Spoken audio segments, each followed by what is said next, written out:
comédien comique. En fait, j'ai d'abord fait un travail de coupe pour essayer de réduire un peu la pièce, notamment dans les monologues. J'ai d'abord trouvé les costumes, en fait, rêvé sur les personnages, et ensuite seulement j'ai eu ma distribution qui est tombée littéralement dans les costumes que j'avais trouvés. Et avec eux, on a fait un travail de dramaturgie en fait pendant 2 jours.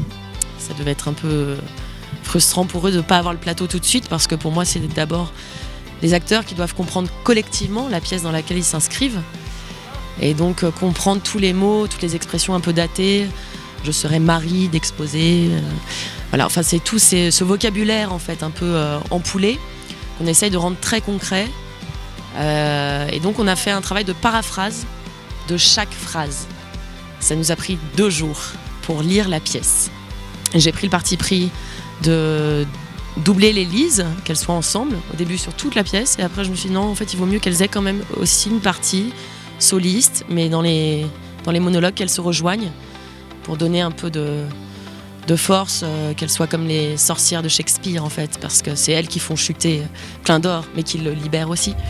Nous verrons ce soir, si je le tiens, danser sous le cotteret, sa noblesse et ses biens. Pour les matamores, j'aurais dit répartissez-vous comme il vous semble, avec une double distribution, donc l'un puis l'autre faisait l'acte 4.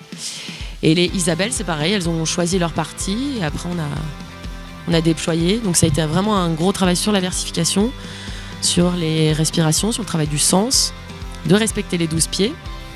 Et ensuite, comme aujourd'hui on a eu la pluie, je me suis dit il faut modifier quoi chez nous de nuit.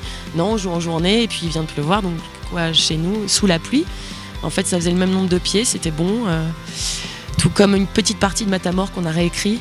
Quand il dit je veux brûler les enfers, les machins, on s'est dit on a la Stade Zone en face, on va incendier la Stade Zone, on va dire qu'il y aura plus de courant électrique, qu'on va brûler les chardons, les moustiques, voilà. Et quand il est dans l'arbre et qu'il dit je mangeais du nectar, de l'ambroisie, on l'a transformé en Coppa Figatelli. 4 jours. Et vécu. Coppa, Figatelli. Je crois que cette viande est vraiment assez. Donc je suis ravie. Et le public a l'air aussi très content de ce spectacle. Donc c'est le plus beau des compliments que je puisse recevoir.